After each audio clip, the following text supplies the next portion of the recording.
This is my true story. Every Christmas, my son and I shared the same tradition: dinner, laughter, a quiet drink by the fire. And every year, he would ask me one strange question: "Do you still forgive him, Dad?" I never knew who he meant, but I always said yes. I thought it was a child's memory of something I once mentioned. But this Christmas, his answer changed everything I believed about my family, my marriage, and even myself.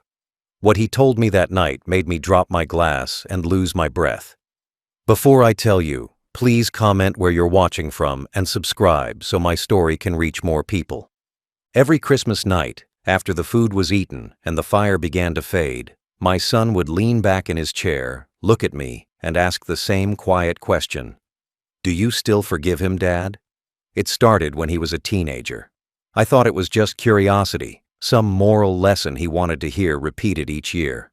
I would smile, pat his shoulder, and say, "Yes, son, I always forgive." That became our strange little ritual. No matter what the year brought, sickness, loss, or distance, that one question never changed. At first, it felt almost comforting, like a father-son secret that only we shared. Every time he asked, I thought maybe he admired the idea of forgiveness. Maybe he was trying to learn something from me about patience or love. I never asked who him was because I assumed it didn't matter. It could have been about an old friend, a neighbor, someone who wronged me long ago. I'd lived long enough to forgive many people, and it never occurred to me that the person he spoke of might still matter. The question became part of Christmas itself. After dinner, I'd pour him a glass of wine, and he'd sit quietly for a while before asking. Then I'd answer, and he'd nod, and we'd move on. Year after year, the same rhythm. It didn't seem strange until the tone of his voice began to change. It wasn't curiosity anymore. It was heavier, slower. Sometimes he'd look down as he asked, like he was carrying something he didn't know how to put into words. I brushed it off every time. I thought maybe he was dealing with his own mistakes. Maybe it was his way of asking if forgiveness was possible for him too.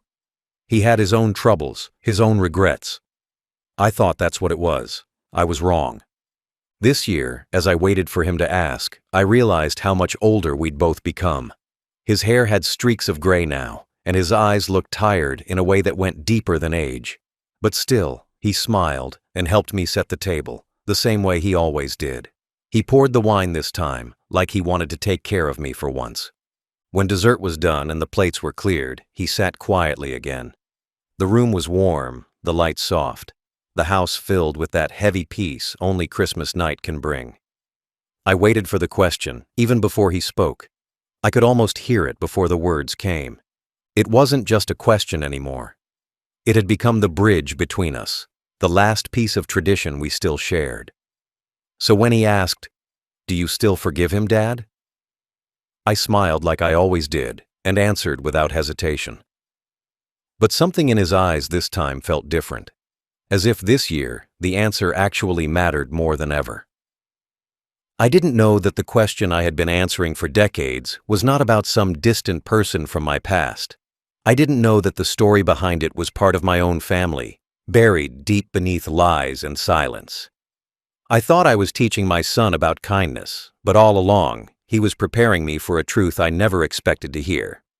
That Christmas, the question was the same, but what followed was not. It would be the night everything changed, the night I finally learned who him truly was. The night forgiveness stopped being an easy word and became the hardest thing I had ever tried to give. For years, that question lived quietly in the background of my life. Every time my son asked it, I felt a small flicker of confusion, but I buried it quickly under love and routine. I told myself that some questions didn't need answers, especially when they came from family. He was my boy. I trusted his heart, even when I didn't understand his words. But as the years passed, the question began to echo in my mind long after Christmas had ended. I started replaying the moments after each holiday. The way his tone changed, the way his hands fidgeted before asking. It wasn't just a question of curiosity anymore. It felt heavy, almost painful. I began to wonder if he was testing me. Maybe he was asking if forgiveness had limits, if there were things a man should never forgive. Or maybe, I thought, He was trying to tell me something without saying it. But what could it be? Sometimes, late at night, I'd lie awake replaying old memories. I thought about the people who had wronged me, business partners who stole from me, friends who turned their backs when I was struggling. Maybe my son remembered one of those stories.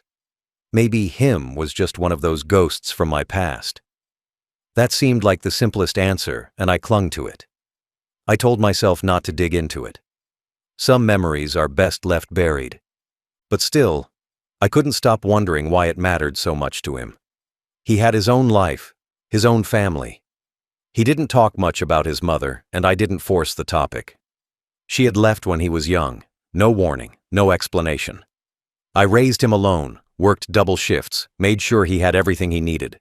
Every Christmas was my proof that we had made it through. That was why I never wanted to break the tradition. It reminded me that somehow we still had each other. Still, every time he asked the question, something inside me tensed, a quiet ache, like a wound that had never fully healed. I didn't know why. Maybe it was guilt. Maybe I blamed myself for his mother leaving. I thought he might be asking about her. Maybe he thought I held resentment against the man she left with. That seemed possible. But I didn't want to bring her up. He had finally found peace after so many years. Why reopen the wound? That was how I justified the silence. That was how I convinced myself not to ask who him was. I thought I was protecting him, giving him space. But now, I see it differently. I was avoiding the truth. I was afraid of what he might say if I asked directly. The confusion grew stronger with each passing year. My son grew older, quieter, more careful with his words. He always visited on Christmas but rarely called during the year. When I asked how he was doing, he'd smile and say good. But there was something hollow in that word, something unsaid. Sometimes, I caught him watching me closely when he thought I wasn't looking. The way you look at someone when you're studying their reaction, waiting for the right moment to reveal something heavy. And every time, right after that look, came the same question. Do you still forgive him? I didn't realize it then, but that question wasn't about forgiveness at all. It was about truth. A truth he had been carrying for years, waiting for the right time to share. And all that confusion I'd ignored was about to turn into something far deeper, far more painful than I could have imagined. This year, I would finally get my answer. And once I did, I would understand why he had been asking me that question for so long. But by then, it would be too late to stop the hurt that came with it.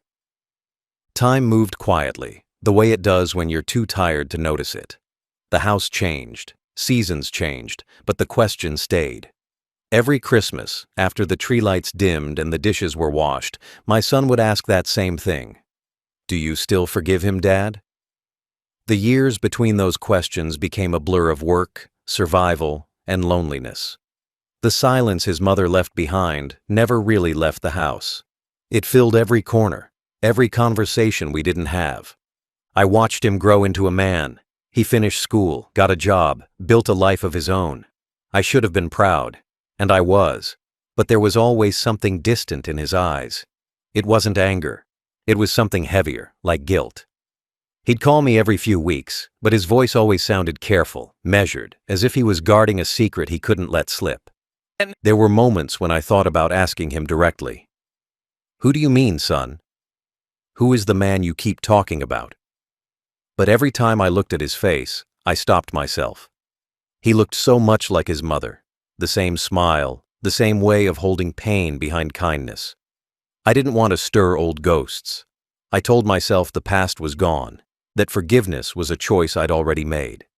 I spent years convincing myself that I had done the right thing by never asking too much. Parents make that mistake sometimes. We believe silence protects our children, when really it only builds walls between us.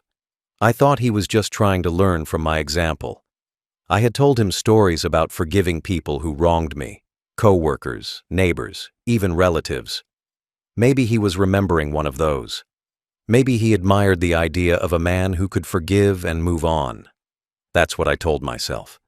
But as time went on, I started noticing little things that didn't fit. He never brought up his mother, not even once. When her name accidentally slipped into conversation, he'd change the subject. I thought it was grief, but it was more than that. There was something inside him that tightened at the sound of her name, like a knot he refused to untie. The years turned him into a quiet man. He worked long hours, never married, never mentioned anyone special. Every Christmas he showed up at my door with the same warm smile and the same wrapped gift.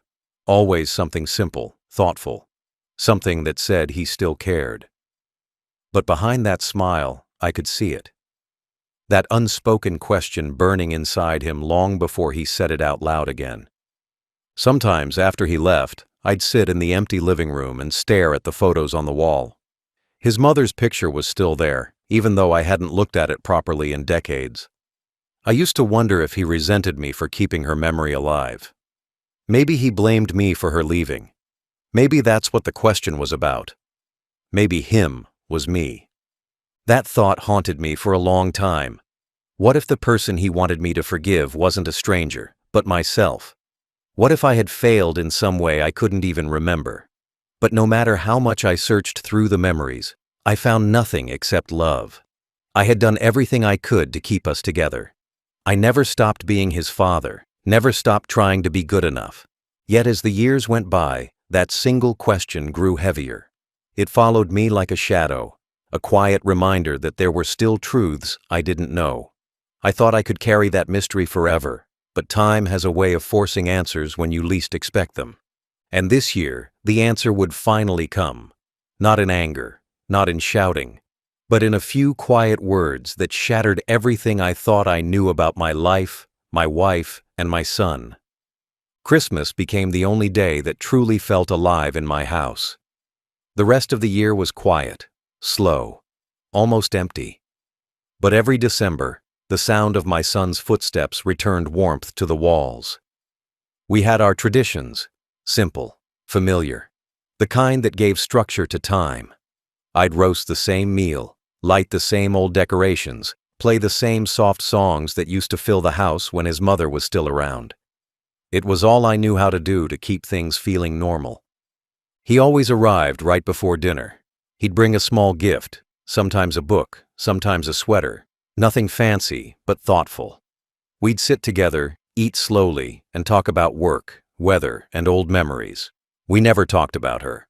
I think we both silently agreed to leave that name buried under years of dust. The food would get cold sometimes because neither of us wanted the night to end too soon. After the meal, we'd pour a drink, turn off the TV, and sit by the small tree in the corner of the living room. The lights blinked weakly, the same ones I'd used since he was a child. Every Christmas ended the same way. Me in my chair, him on the couch, both of us holding glasses, both waiting for that one question to surface. It always came at the same moment, like it was rehearsed by time itself. He'd pause, look down at his hands, then raise his eyes to me and ask, "Do you still forgive him, Dad?" I would smile, even though my chest always tightened when I heard it. The words were so gentle, but they carried something heavy underneath. I'd always say the same thing. "Yes, son. I forgive him." I never asked who him was. I never wanted to ruin the peace of the evening. Whatever that question meant, it felt like it was holding us together somehow. It became a rhythm we both depended on. Maybe he asked it to remember his mother. Maybe he asked it to test my heart. Maybe he just needed to hear that forgiveness still existed somewhere in the world. I didn't know. I only knew that it mattered to him. When he left each year, I'd clean the plates, wash the glasses, and sit by the window for a while. The lights from the street would fade, and the house would fall back into silence. But my mind would linger on that one question. Every year it seemed to echo louder. Sometimes I'd whisper the words to myself, "I forgive him." I didn't even know who I was forgiving anymore. It had become habit, like breathing. Maybe that's why I never pressed for answers. It was easier to live with mystery than risk reopening wounds I'd worked so hard to heal. I thought I was being wise by keeping peace. I thought forgiveness was enough. I didn't know that the truth had been waiting behind those words all along. The routine felt safe. It gave me purpose. It made Christmas bearable. But deep down, something inside me always stirred when I looked at my son's face after I answered him. There was sadness there, Not for me, but for himself. I thought maybe he regretted something he'd said to his mother before she left, or maybe he blamed himself for the family we lost. I wanted to tell him that none of it was his fault, but I didn't. The silence between us was fragile, and I was afraid that honesty might break it forever. I didn't know that one small question, repeated year after year, was not about reflection.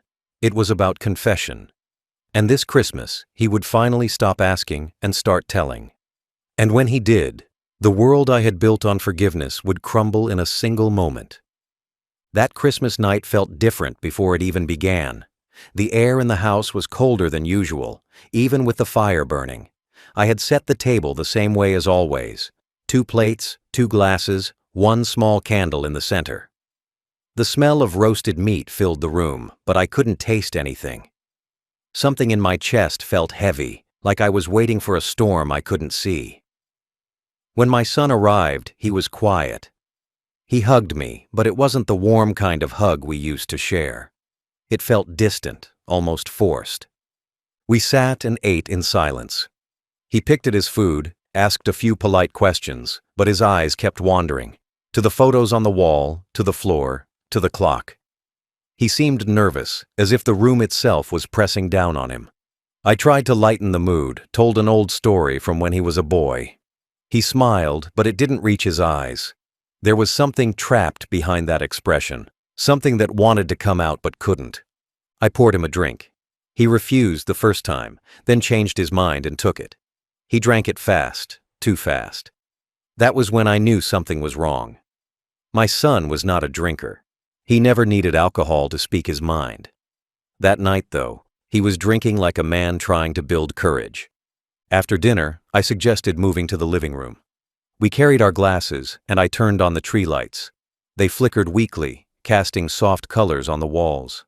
The same small decorations we'd used for years still hung there, faded, old, full of memories. He sat on the couch, staring at the floor, while I settled into my chair. The silence stretched between us like a wall neither of us wanted to break. Then I felt it, that familiar shift in the air. The same moment that always came before the question. I didn't even need to look up. I could feel his eyes on me. I took a slow sip, waiting for it. The tradition would continue, I thought. He would ask, I would answer, and we would end the night like we always did. Quiet, peaceful, incomplete. But this time, something was different in his voice when he finally spoke. It was lower, softer, like he was afraid of his own words. "Dad," he said, "can I ask you something?" I nodded, even though my heart had already started to beat faster. I didn't know why, but I could sense that this time the question would mean something else. Something final. He didn't ask right away. He looked at his hands, rubbed them together, took another breath. The room felt smaller, tighter. I could hear the clock ticking in the hallway. It had never sounded so loud before. Finally, he spoke. The same words, the same question he had asked every Christmas for decades. "Do you still forgive him, Dad?" I smiled faintly, though it felt forced. My throat was dry. "Yes, son," I said quietly. "I forgive him." The words came out the same way they always did, calm, almost automatic. But as soon as I said them, I noticed tears forming in his eyes. He wasn't looking at me anymore. He was staring at the tree lights, blinking fast, trying to hold himself together. Something inside me knew that this would not end the same way as before. The air had changed. The way he held his breath after my answer told me this time was different. He wasn't asking out of habit. He wasn't asking for comfort. He was asking because he needed to tell me the truth. I could feel it coming, like the moment before a dam breaks. All those years of confusion, of silence, of pretending not to wonder. It was all leading to this night. I didn't know what his next words would be, but I knew they would change everything. I looked at him, my only son, the one piece of family I had left, and waited. And when he finally opened his mouth again, the truth he spoke would tear open every wound I thought had healed long ago. He sat there for a long time before he finally spoke again. I could see his hands shaking, his lips pressed tight as if holding back something heavy. The lights from the tree flickered across his face, and for the first time in years, I noticed how much older he looked. His shoulders were tense, his eyes red, like he'd been fighting tears long before he walked through my door. I didn't move. I just waited, afraid that if I said anything, he would stop before telling me what I'd been needing to hear for decades. "Dad," he said softly, his voice breaking a little. "Do you still forgive him?" The words were the same as always, but they didn't sound like they used to. There was pain in them. Fear. Guilt. It wasn't just a question anymore. It was a confession trying to find its way out. I felt my heart slow down. I nodded, almost out of habit, trying to keep the moment steady. "Yes, son," I whispered. "I forgive him." But something in his eyes told me that this time, my answer wasn't enough. He didn't look relieved like he usually did. He didn't nod and smile. He didn't even look at me. His hands clenched tighter, and his whole body trembled like a man standing on the edge of a cliff, about to jump. I asked gently, "Son, who is it you mean?" The room felt colder suddenly, and he looked up at me with eyes that no longer carried the innocence I remembered. They carried truth, the kind that hurts. He took a deep breath, trying to steady his voice. "Dad," he said, "you should know who I meant all these years." I frowned, confused, but I didn't speak. I waited for him to go on. He swallowed hard and then whispered, "I was talking about the man Mom ran away with. The one she said destroyed our family." He paused, his voice shaking. "You always said you forgave him. I needed to hear it because—" He stopped again. The silence that followed was heavier than any noise I'd ever known. I could feel something rising in my chest, an ache I couldn't name. I looked at him, waiting for the rest. My glass was still in my hand, untouched, my fingers trembling around it. He looked straight at me, and then, with a voice that barely held together, he said the words that would shatter everything I believed. "Because he was my real father." For a second, I didn't understand what I had just heard. My mind refused to accept it. I stared at him, waiting for him to take it back, to tell me I misunderstood. But he didn't. He just looked down, ashamed, broken, as if those words had been waiting inside him for years. The room spun. My hand went numb. The glass slipped from my fingers and shattered on the floor. The sound echoed through the house like thunder. My heart felt like it had stopped beating. Every memory of raising him, his first steps, his first bike, the nights I stayed awake when he was sick, flashed through my mind all at once. Every moment of love suddenly twisted into confusion. He kept talking, but I couldn't hear half of it. My ears rang, my eyes blurred. He said he had found letters, ones his mother had written to that man. He said she had confessed everything before she died, that the man I had forgiven, the one I thought stole my wife, was the one who had given her the son I raised as my own. I sat there, frozen, staring at him, unable to speak. The world felt like it was crumbling inside my chest. He reached out as if to comfort me, but I couldn't move. I wasn't angry. I wasn't even sad. I was empty, completely, quietly empty. That question, the one he asked every Christmas, wasn't about forgiveness anymore. It was about truth. He had been asking if I could forgive the man who had given him life, the man I never knew had already taken mine apart piece by piece, and I had said yes, every year, without knowing what I was forgiving. Without knowing who. The air in the room felt heavy after his words. I could hear the faint hum of the refrigerator in the kitchen, the ticking of the clock, the faint crackle from the fireplace. But it all sounded distant, like I was underwater. My son, or the boy I thought was my son, sat there shaking, whispering words I could barely process. "She told me before she died," he said. "She said she couldn't leave the world with that secret." I tried to look at him, but every time my eyes met his, I saw her face. I saw the woman I loved, the woman I forgave, and now I realized what I had really forgiven all along. Her betrayal, her lie, her silence. I felt my chest tighten, and for a moment I couldn't breathe. I stood up slowly, not sure if I was standing to walk or just to survive. My legs trembled. The pieces of the broken glass were scattered near my feet, and I stared at them like they were pieces of my life. He kept talking, voice trembling, trying to explain things that didn't need explanation anymore. He told me he had found letters she wrote to the man years ago, letters she never sent. He told me about the photos she had hidden, the one where the man held her hand while she was pregnant. He told me how she said she stayed with me because I was kind, because I was stable, because she knew I'd never hurt him. He told me she had written that I was the better man, but none of it made the truth easier to bear. I sat down again, my body weak. I looked around the room, the Christmas tree, the old decorations, the photo of me holding him as a baby on the wall. I had spent my whole life believing I was his father. I taught him to walk, to speak, to ride a bike. I stayed up when he was sick. I cried when he graduated. I carried him through every storm. And yet, in that single moment, I felt like a stranger in my own story. He reached across the table, his hand shaking. "I didn't want to hurt you," he said. "I needed to tell you. I needed you to know the truth." His voice cracked on the last word. I could see guilt eating away at him. I wanted to hate him for bringing it to me, but I couldn't. None of it was his fault. He had lived his whole life carrying someone else's lie. I wanted to speak, but the words wouldn't come. I felt everything at once: rage, sadness, pity, confusion. But mostly, I felt tired. Tired of forgiving. Tired of being the man who always held pain quietly. I thought about every Christmas before this one, every time he asked that question. He wasn't asking about some distant man I had forgotten. He was asking about himself.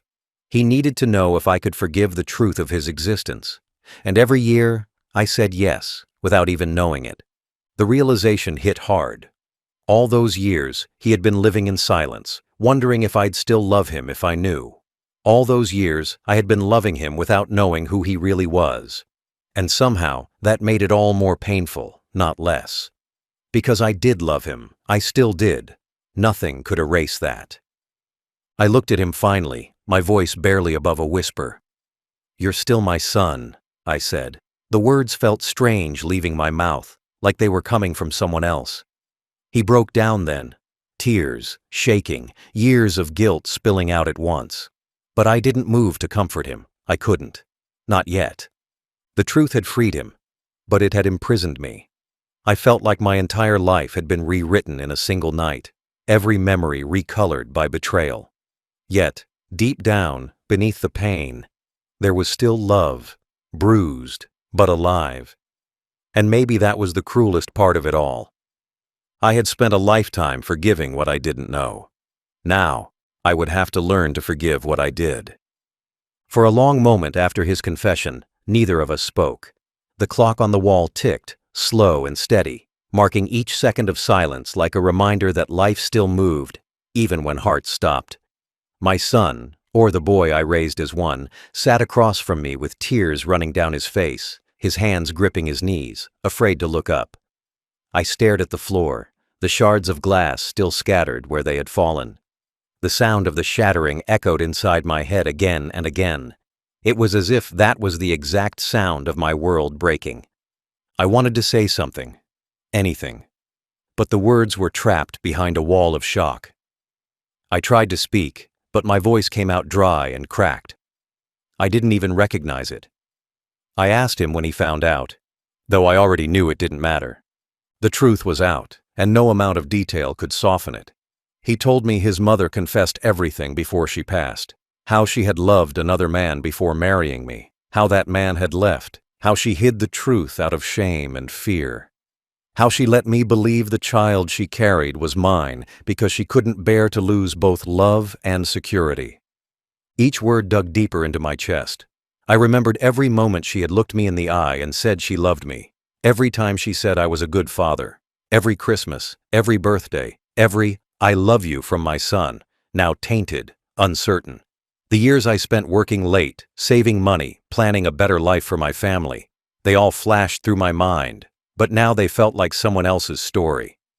My son kept apologizing, but I could barely hear him. His voice was faint, fading behind the roaring in my ears.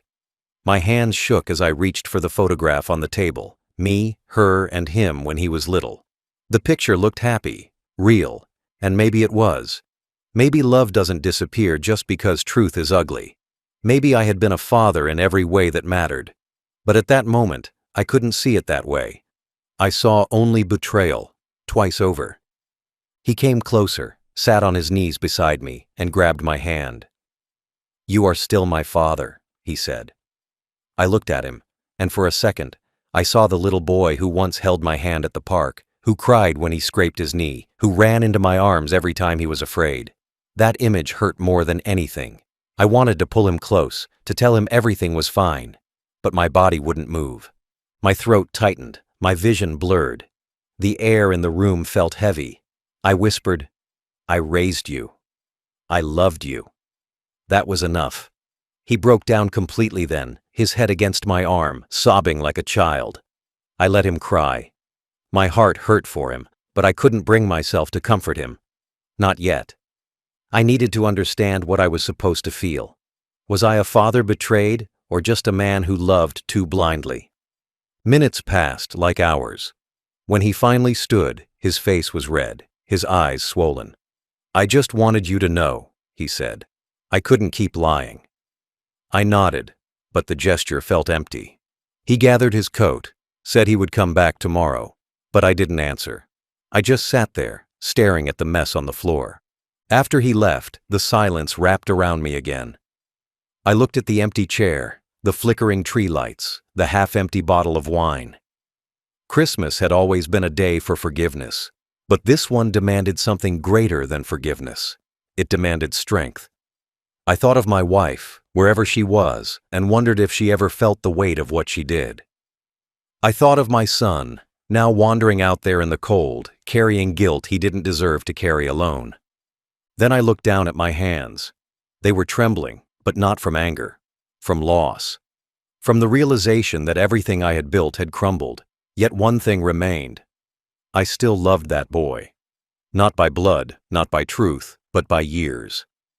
I leaned back in my chair, closed my eyes, and whispered to myself, "He may not be my son by birth, but he will always be my son by heart." The glass was gone, the lies were gone, but love, broken, bruised, silent, still lived somewhere inside me. When the door closed behind him, the house fell silent. The kind of silence that doesn't just fill a room, it seeps into your bones. I sat there for a long time, staring at the empty chair where he had just been. The lights on the Christmas tree blinked softly, their glow flickering across the broken glass still scattered on the floor. Each reflection reminded me of something shattered, the truth, the trust, the illusion I had called my life. My heart felt heavier than it ever had, but it wasn't just from betrayal. It was from the sudden emptiness that replaced everything I thought I knew. I leaned back in my chair, staring at the ceiling. I could still hear his voice echoing in my head. He was my real father. The words kept looping, each time cutting deeper. I thought about his childhood, about all the times I stayed up late comforting him after nightmares, teaching him lessons, guiding him through heartbreaks. I remembered his laughter as a boy, the pride I felt when he called me Dad. Now, even that word felt foreign. My chest tightened as I wondered, was any of it real? Or had I been living someone else's story all these years? The memories wouldn't stop coming. The day he was born, I remembered holding him in my arms while she smiled, tired but glowing. I remembered his first steps, his first school play, the first time he fell off his bike and cried into my shirt. All those moments flashed before me like scenes from a life that suddenly didn't belong to me anymore. I felt my throat close up. I tried to breathe, but the air felt thick. It wasn't just heartbreak, it was the weight of knowing I had built my world on something that was never true. I stood up slowly, my knees shaking, and walked to the window. Outside, the street was quiet. Snow was falling softly, covering the ground in white, peaceful, untouched. I watched it fall and thought about how something so cold could look so beautiful. My reflection stared back at me in the glass, old, tired, and broken. I barely recognized the man looking back. I whispered to myself, "What now?" But the silence gave no answer. The room still smelled like Christmas dinner, turkey, spices, and red wine. But it all made me feel sick now. I walked to the kitchen, poured myself a drink, and stared at the empty doorway. My son had walked through it so many times over the years, carrying gifts, smiles, and now, truth. The kind of truth that doesn't heal. I took a sip, my hands trembling. The liquid burned going down, but I barely felt it. My heart hurt more. I sat again, the loneliness sinking deeper. I thought of my wife, the woman who had held my hand through life, who had smiled across this same table, who had carried a secret so big it destroyed everything we built. I wondered what she thought in her final moments. Did she regret it? Did she think of me? Or did she leave the world believing I'd never find out? The anger I felt toward her flickered, then faded into exhaustion. I couldn't even hate her. I had loved her too long. As the hours passed, the room grew darker. The tree lights were the only thing glowing now. I sat in that dim light, surrounded by ghosts of memories that no longer felt like mine. I felt the weight of time pressing down. Years of sacrifice, years of lies, years of love that no one asked for but I gave freely anyway. My hands covered my face, and for the first time in many years, I cried. Not loud, not dramatic, just quiet, steady tears that fell onto my hands and stayed there. The collapse didn't come like thunder.